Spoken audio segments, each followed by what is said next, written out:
Hey guys, Andrew here and welcome to my review of the 2014 Canadian Grand Prix. And where on earth do I start? For me, probably the best race so far this year, and one of the best, the best Canadian Grand Prix since 2011, and one that will undoubtedly last in my memory. I'll tell you where we'll start. We'll start with Mercedes. As much as it was one of those weird ones, as much of a surprise as it was for Mercedes to not win, I always thought that this was coming. There was always going to be a race at some time in the year where Mercedes had problems with both cars. I know a lot of comparisons have been made to the McLaren dominance year. I think it was 1988, with Senna and Prost winning all but one race, and that one race that they didn't win, which I think was at Monza, was because the McLarens had technical issues holding them back that particular weekend, and it was always going to happen for Mercedes. And I do wonder with the manner in which the problems that they had. So if you don't know, it was an MGU-K issue.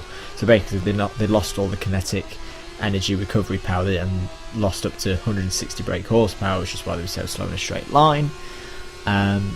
Mercedes say there's no relationship between the MGU-K going and both Hamilton and Rosberg struggling on brakes. Obviously Hamilton to a much greater effect that actually put him out of the race. Personally, I don't fully buy that. The kinetic energy is still, as far as I understand it, correct me if I'm wrong, it's still generated by underbraking. So yeah, I'm reading this Craig Scarborough article on Autosport's website. He's not surprised that Mercedes had an MGU-K failure and then brake problems later, but pretty much instantaneously when things got really bad on Lewis's car. So yeah, surprised but not a surprise, and I think above anything else, I think it's just great for the season. I've said before, I'd quite like to see Lewis win the title this year, but it was just so great to see a non-Mercedes driver on the top step. And I think I've fully decided that I'm a Daniel Ricciardo supporter now. I want to see him go on from this victory, carry on driving with the freedom which he's driven with all season, which I predicted at the start of the season. Not meaning to sound like I'm boasting or anything, saying that I've told you so, but I did think at the start of the season, and coming in, going up against Vettel and all that Vettel's done, Daniel was always going to drive with a very relaxed style, but be competitive. He's been a lot more competitive than I thought he would be. I really think this could be the making of someone who could potentially win championships in the future. And the manner of the victory as well, yes, if Mercedes hadn't had their problems, he probably wouldn't have won, but he still had to work very hard for it. He still had to make some great overtaking manoeuvres, and it wasn't just a case of he sat in third for the whole race and just picked up the win, kind of similar. Remember when Heikki Kovalainen won that one race of his?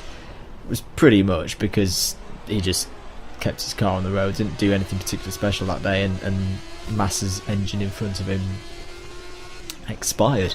But this was a fully hard fought for win by Daniel Ricciardo, and it will only serve him to make things even better for him for the rest of the season. Last lap, I briefly wanted to talk about my take on the Perez-Massa incident. First of all, I don't think there's 100% blame to one driver or the other. I think probably there's a bias of the blame towards Perez. His line is quite strange. He does cut in from the normal racing line.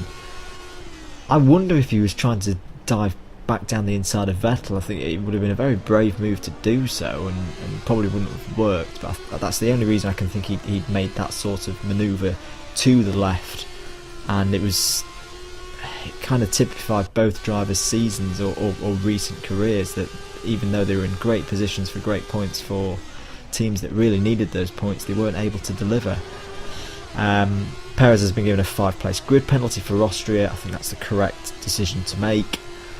And yeah, there's not much more to say apart from that, but it's great to hear that both drivers are fully fit and fine, and both have been let out of hospital now after precautionary checks.